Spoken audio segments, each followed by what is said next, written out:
Selamat pagi, kita berjumpa kembali saat pagi hari ini untuk merenungkan bagiannya. Mari kita kembali bersatu dalam doa. Kami bersyukur kepadamu Tuhan saat pagi hari ini kami boleh ada lagi ya Tuhan pada saat ini. Terima kasih buat hari yang baru Tuhan beri bagi kami. Terima kasih atas pertolongan Tuhan, limpah kasih Tuhan, berkat Tuhan secara rohani yang Tuhan limpahkan bagi kami, pemeliharaan-Mu sampai hari ini kami boleh kembali ya Tuhan ada. Dan hari yang baru ini Tuhan kami akan kembali merenungkan firman-Mu ya Tuhan. Mari Tuhan berbicara kepada kami semua. Kami ya mau terus Tuhan seperti bejana yang terus mau diisi yang kebenaran firman Tuhan. Tuhan tolong kami semua, Tuhan tolong hamba-Mu, Tuhan urapi dan pakai, dan juga seluruh umat-Mu, jemaat-Mu, bahkan semua yang ikut bersama-sama dengan kami pada saat pagi hari ini Tuhan. Terima kasih kami serahkan jam ini ke dalam tangan Tuhan. Dalam nama Tuhan Yesus Kristus kami bersyukur dan berdoa kepada Bapa di surga. Haleluya. Amin. Tuhan, saudaraku yang dikasih oleh Tuhan, saat pagi hari ini di kitab Ayub pasal yang ke-25 sampai yang ke-27. Nah, saudara kasih di pasal yang ke-25, 23, 24 itu adalah jawaban Ayub terhadap perkataan Elifas ya untuk yang ketiga kalinya dia menanggapi atas situasi. Nah, berikutnya saudaraku, sekarang pendapat Bildad di pasal yang ke-25 ayat 1 sampai 6, baru pasal 26, 27 itu adalah jawaban Ayub dan juga sampai nanti pasal yang ke-30. Nah, saudara, kalau kita perhatikan di pasal yang ke-25 ini saudaraku, ini yang kita lihat bahwa saya dapat katakan bahwa ini serangan bertubi-tubi dari 3 orang sahabat-sahabat Ayub ya terhadap kondisinya. Nah, kalau kita ingin bertanya, apa sih kiranya yang ada di pikiran mereka sehingga mereka terus menyerangnya? Ya, mereka terus menyerang dengan perkataan-perkataan yang menyakitkan, perkataan-perkataan yang menyudutkan, ya, perkataan-perkataan yang terus memberikan tekanan, ya, tekanan batin, tekanan moral kepada Ayub, sehingga Ayub terus juga harus mempertahankan dirinya, membela dirinya. Ya, maka sampainya kita melihat juga oleh karena serangan yang bertubi-tubi itu sampai juga ada beberapa perkataan Ayub juga yang kita lihat sampai dia mengatakan mengeraskan hati, kepahitan. Habis itu sesudah itu saudaraku menuju Allah berbuat curang, berbuat tidak adil ya kepadanya, lebih benar daripada Allah. Bahkan juga kita melihat juga sampai kalimat kata yang terlontar kepada teman-temannya yang harusnya menjadi penghibur, tapi bukan penghibur yang baik, tetapi yang dikatakan di ayat-ayat pasal-pasal sebelumnya itu yang mengatakan penghibur sialan kalian semuanya. Ya, karena di pasal 16 yang kedua, karena serangan bertubi-tubi ya yang mereka lontarkan melalui perkataan mereka. Apakah tidak cukup mereka melihat kondisi Ayub yang sudah sedemikian berat, dan apakah tidak cukup hanya dengan beberapa kali atau tapi mereka terus melancarkan bertubi-tubi, silih berganti. Nah, saudaraku, apakah ketika Ayub, atau kita bertanyakan, apakah ketika Ayub mengiyakan semua pendapat mereka, perkataan mereka, apakah itu artinya bahwa permintaan Ayub akan berakhir pada saat itu? Jadi sekarang apa yang mereka mau gitu. Sehingga mereka terus menyerang secara bertubi-tubi. Dan saudaraku, dapat kita katakan bahwa apa yang mereka katakan ini tidak memiliki rasa empati ya sama sekali terhadap kondisi Ayub ya. Padahal mereka, aku terkasih bahwa mereka ini disebut ini adalah sahabat-sahabat Ayub. Ya, sahabat berarti ini mereka katakan bahwa sahabat-sahabat ini yang begitu dekat. Ya. Bisa saja juga kita katakan pada waktu Ayub lagi dalam posisi yang baik pada saat itu, dia menjadi seorang yang terhormat, seorang yang terkaya di sebelah timur. Ya, sahabat-sahabatnya ini masih ada sahabat-sahabatnya, karena mereka ini sahabat-sahabatnya sahabat-sahabat yang ya tempat berbicara, tempat saling berbagi, ya tempat saling curhat, ya dan seterusnya. Dan tentunya mereka sudah melihat bagaimana kisah perjalanan Ayub, ya bahwa diceritakan di pasal 1 di situ, saudaraku terkasih, bahwa tidak hanya dijelaskan bahwa ketika dia saleh, jujur, takut akan Allah, menjauhi, dan ketika dia diberkati, dia tetap menjauhi kejahatan, tetap jujur, saleh di hadapan Tuhan. Bahkan dia juga bertindak sebagai imam bagi anak-anaknya. Ya, dia sesuai kata firman Tuhan selalu persembahkan korban gitu. Nah, tentunya sebagai seorang sahabat sudah melihat ya bagaimana perjalanan ya Ayub. Nah, atau dapat katakan apakah mereka pada posisi Ayub pada posisi yang baik saja lalu menjadi sahabat, sedangkan ketika Ayub mengalami penderitaan ini, mengalami penderitaan yang dalam berbagai bidang yang saya sudah sampaikan, ya ada beberapa bidang yang dialami, ya, dan ketika Ayub dalam mengalami itu, bagaimana seharusnya seorang sahabat? Bagaimana seorang seharusnya sahabat yang sudah selama ini bersama-sama dengan mereka? Apakah sahabat itu dalam kondisi yang baik saja? Dan ketika dalam kondisi Ayub yang mengalami demikian, apa support mereka secara moral? Apa support mereka terhadap Ayub? Kalau kita berandai-andai pun misalnya Ayub itu karena berdosa, apakah ketika dia datang meminta ampun, apakah Tuhan tidak akan mengampuni ya, setiap pelanggarannya? Lalu ketika mereka sudah menyerang oleh karena berdosa dan Ayub menyangka, lalu terus bertubi-tubi serang. Bahkan sampai yang di sini katakan bahwa mencaci maki, menyudutkan, ya, dan seterusnya. Ada berbagai perkataan-perkataan negatif yang mereka lontarkan terhadap Ayub. Ya, saya katakan bahwa di mana rasa empati mereka, ya, di mana rasa kepedulian mereka terhadap sahabat yang sudah mengalami penderitaan ini, sudah mengalami tekanan ini, mengalami beban, ya, anak-anaknya mati, ya, semua hartanya habis, ya, istrinya juga, ya, menyuruh mengutukin Allah, situ mengalami penyakit bisu, dalam kebingungan, dan juga statusnya ya saudaraku yang seorang yang terkaya, yang kalau kita lihat juga dia adalah seorang yang kuat, yang terhormat pada saat itu, ya, tapi sekarang begitu habis semuanya, dan saudaraku karena habisnya hartanya itu sehingga dalam keadaan yang terhina, dijauhkan dari masyarakat. Nah, sekarang dalam posisi yang demikian, bagaimana sahabat melihat kondisi teman ini, orang benar ini, ya, orang yang takut akan Allah ini, yang menjauhi kejahatan? Bagaimana teman mereka melihat hal seperti itu? Di mana rasa empati mereka? Dan kenapa mereka terus menyalahkannya? Apa yang ada di pikiran mereka? Dan apa mau mereka? Apa tujuan mereka gitu? Ya, saudaraku, kita baca di pasal yang ke-25 ini, saya akan lihat berapa perkataan Ayub yang disampaikan. Baik di pasal yang ke-16 itu mengatakan bahwa hal itu telah acap kali ku dengar, penghibur sialan kamu semua. Terus sampai dia mengatakan bahwa kalian seharusnya menjadi penghibur, tetapi penghibur ini penghibur yang sialan, penghibur yang selalu memojokkan, yang selalu mencaci maki, yang memfitnah. Ya, bahkan ayat yang keempat, aku pun dapat berbicara seperti kamu sekiranya kamu pada tempatku. Coba sekarang kalian pada tempat saya gitu. Coba posisikan diri kalian pada tempat saya dan mengalami penderitaan seperti ini. Lalu ketika mengalami penderitaan ini, lalu sekarang aku ya datang menyerang kalian. Datang dengan perkataan yang bertubi-tubi, yang menyakitkan, bukan yang membangkitkan saya, bukan yang menghibur, bukan yang memberikan semacam kesegaran dalam kekeringan yang saya hadapi pada hari ini, tapi justru sebaliknya, kalian terus menyerang. Ya.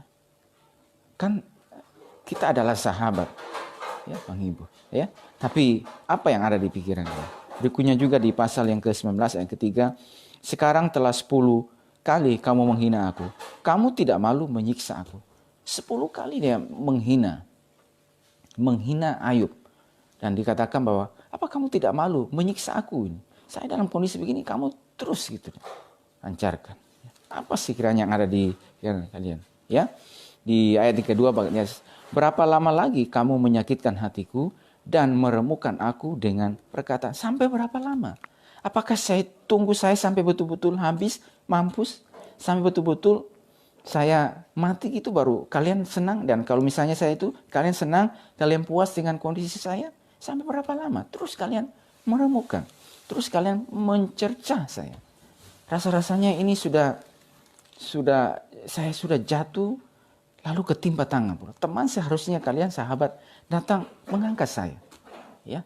Sebagaimana di dalam perjanjian baru ada sahabat 4 orang, sahabat teman yang menggotong 4 orang temannya.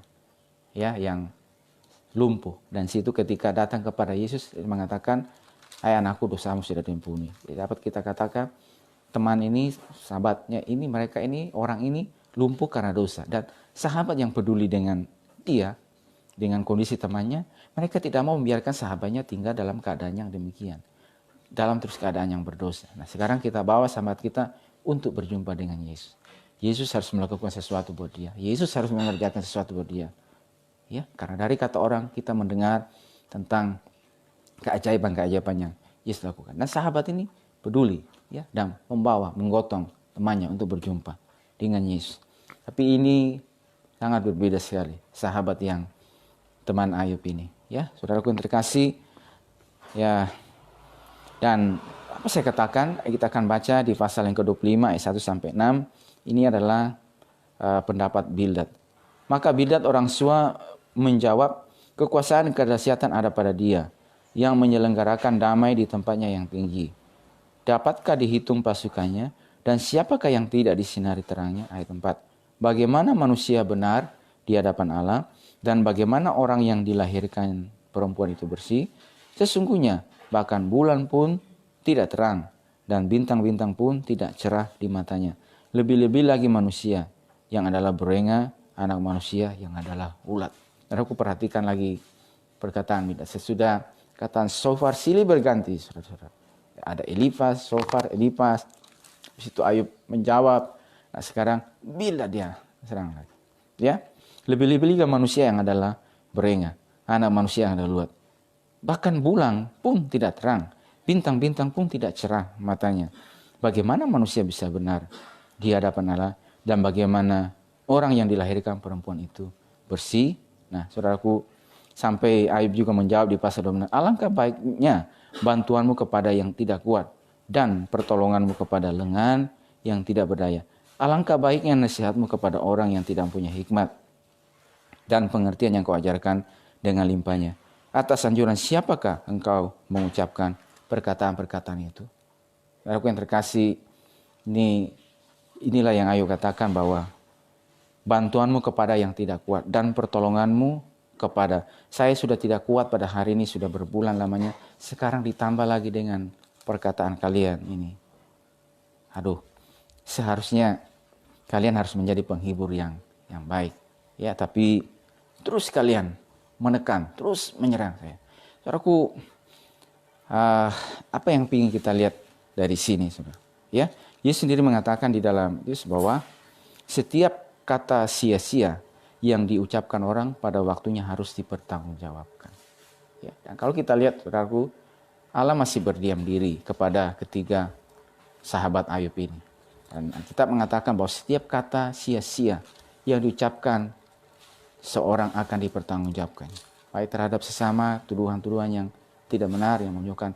Kalaupun saudaraku yang terkasih, saudara seiman kita itu mengalami sesuatu oleh karena mereka melakukan kesalahan, oleh karena dosa. Tapi apakah ketika mereka bertobat dan minta ampun, Tuhan tidak mengampuni? Tuhan mengampuni. Ya, dan sekarang kita, kalau mereka sudah mohon ampun kepada Tuhan, lalu apa yang posisi kita sekarang? Ya, apakah kita akan terus memojokkan, menyerang, ya, sampai betul-betul kita mau kondisi mereka seperti apa? Ya, sehingga terus gitu. Nah, kata firman Tuhan, sedangkan Yesus saja, Tuhan kita, Yesus sedemikian, aku tidak menolak setiap orang pun yang datang kepadanya. Bahkan seorang yang bernama Saulus, penganiaya jemaat, pembunuh jemaat pada saat itu, ketika dia berjumpa dengan Yesus ke dalam jalan menuju Damsyik, dia pulihkan dan menjadi alat Tuhan yang luar biasa. Ya, bahkan seorang yang kita lihat di Yeriko, seorang yang bernama Rahab, Alkitab mengatakan perempuan sundal. Ya, di juga kitab Yakobus mengatakan pelacur itu bahasa yang begitu keras, bahwa ini statusnya dia ini. Seorang yang germo, seorang yang punya rumah bordil. Bahkan dia seorang pelacur. Ya.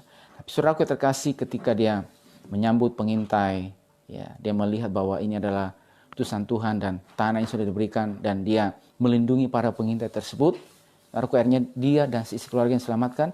Saudaraku terkasih, ketika dia terhisap masuk ke dalam umat Israel dan dia menikah dengan Salmon, lahirlah Boas. Ya, saudaraku, Salmon ketemu dengan Rahab, lahir Boas. Boas ketemu dengan Rut, lahir Isai. Dari Isai lahir Raja Daud. Ya, jadi dari seorang yang perempuan sunat ini, perempuan pelacur ini, tapi ketika masuk dalam silsilah Yesus Kristus, dikatakan bahwa Salmon ketemu dengan Rahab, tidak ada lagi gelar perempuan sundar atau pelacur.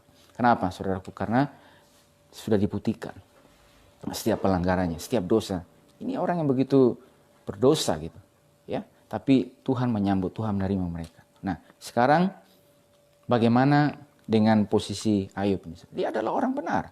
Aku bawa kata firman Tuhan, tapi aku berkata kepadamu, setiap kata sia-sia yang diucapkan orang harus dipertanggungjawabkannya pada hari penghakiman. Karena menurut ucapanmu engkau akan dibenarkan, dan menurut ucapanmu pula engkau akan dihukum. Setiap kata sia-sia, siapapun. Seolah-olah rasanya Tuhan masih membiarkan. Tapi saudaraku yang terkasih, bukan Tuhan biarkan, tapi harusnya memberikan kesempatan. Bahkan ada firman Tuhan yang terus datang, kan, saudaraku, supaya apa?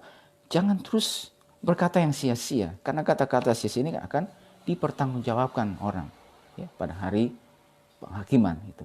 Justru kita harus hadir, ya, dan sebaliknya, sebagaimana kita menjadi garam dan terang dunia. Ketika kita melihat saudara seiman kita, sahabat kita, apa yang kita ucapkan, apa yang kita sampaikan. Maka saudaraku, di Matius pasal yang ke-7 ayat 1-5, jangan kamu menghakimi supaya kamu tidak dihakimi.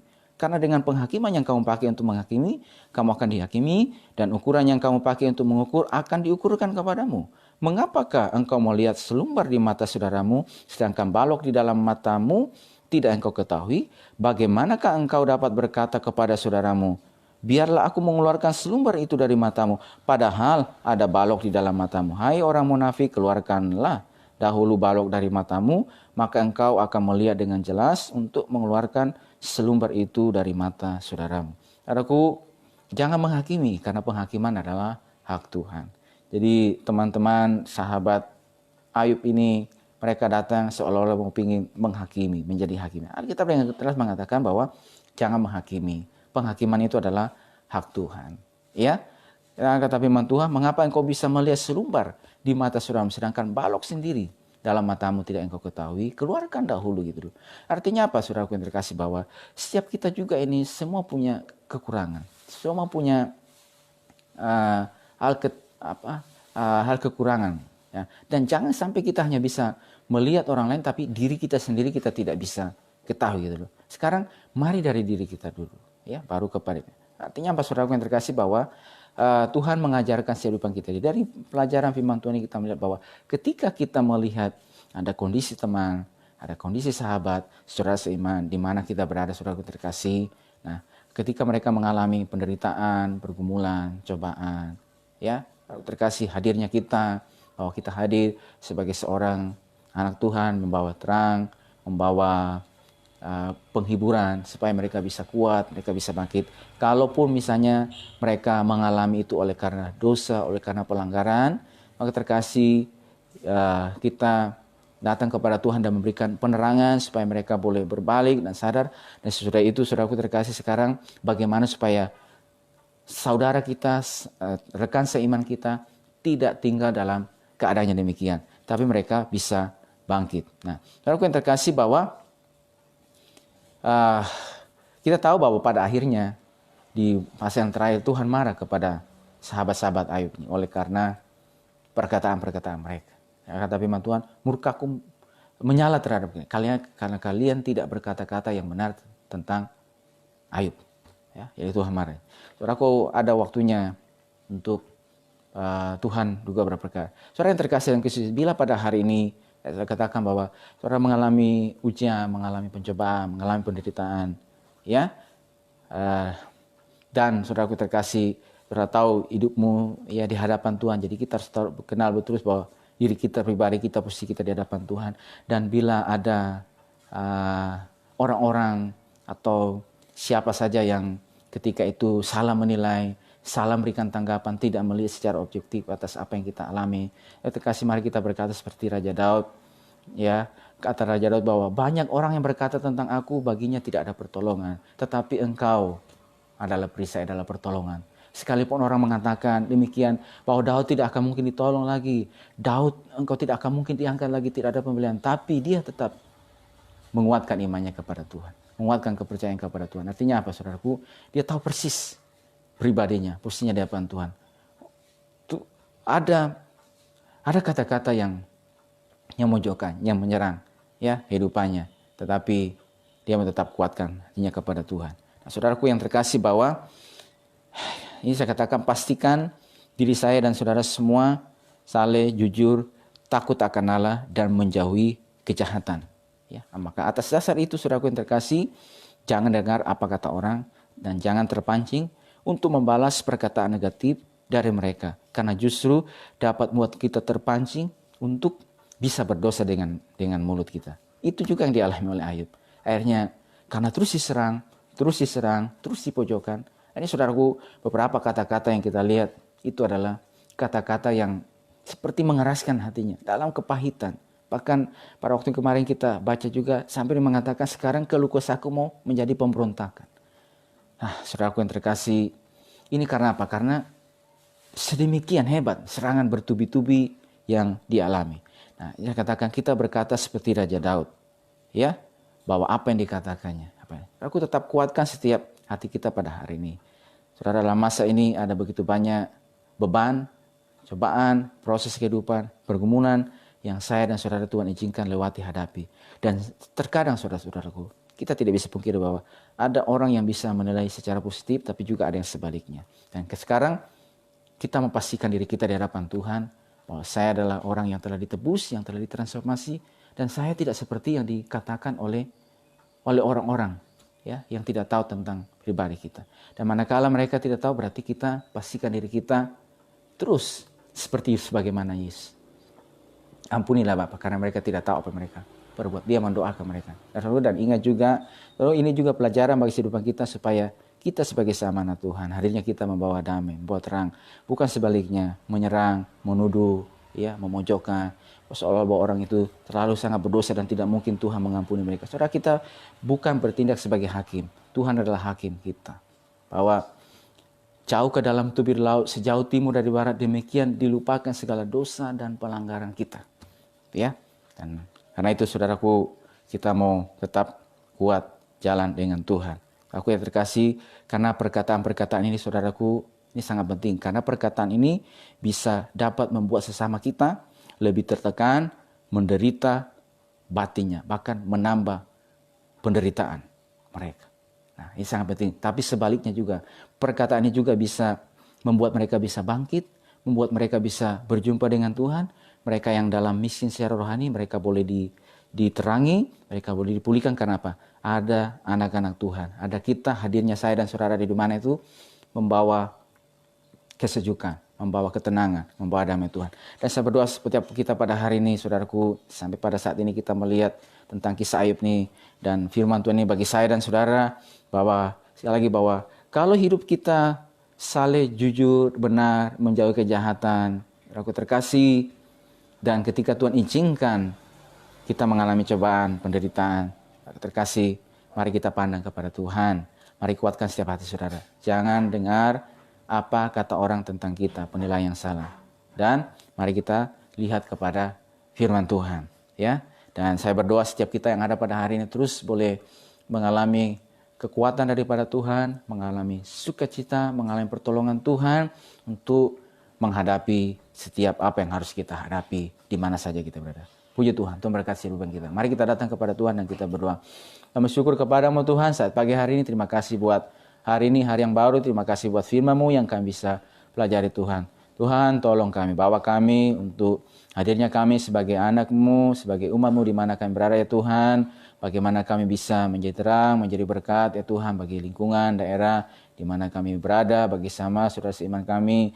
Bahkan ketika ada saudara seiman kami yang mengalami ya Tuhan cobaan, mengalami ujian, penderitaan, Maka kami datang ya Tuhan bukan menambah beban penderitaan mereka, tetapi justru sebaliknya datang dengan kasih Tuhan, datang sebagaimana Engkau ya Tuhan yang membawa damai ya Tuhan, supaya mereka yang dalam kekeringan secara rohani mereka boleh mengalami ketenangan, mereka mengalami kesejukan, mengalami pertolongan daripada Tuhan. Terima kasih ya Tuhan. Kami percaya Tuhan, kalaupun ya Tuhan kami melakukan pelanggaran dosa Tuhan, kami percaya ketika kami memohon ampun kepada Tuhan, Engkau menyucikan kami setiap dosa dan pelanggaran kami ya Tuhan. Dan berikutnya Tuhan mau supaya kami tidak tinggal dalam keadaan yang merasa diri tidak layak, tapi oleh pertolongan anugerah Roh Kudus dimampukan kami untuk boleh bangkit, berdiri, maju ya Tuhan bersama dengan Kau. Terima kasih, berkati seluruh umat-Mu jemaat pada hari ini, saudara seiman kami semuanya. Kami berdoa Tuhan yang mengetahui mengenai setiap kondisi kami, pribadi kami, setiap tingkah langkah kami, dan Tuhan yang menolong kami, memampukan kami untuk bergumul dalam menghadapi setiap apa yang harus dihadapi Tuhan. Berkati sepanjang hari ini dan kami bersyukur buat hari yang baru Tuhan. Di dalam nama Tuhan Yesus Kristus kami bersyukur dan berdoa kepada Bapa di surga. Haleluya.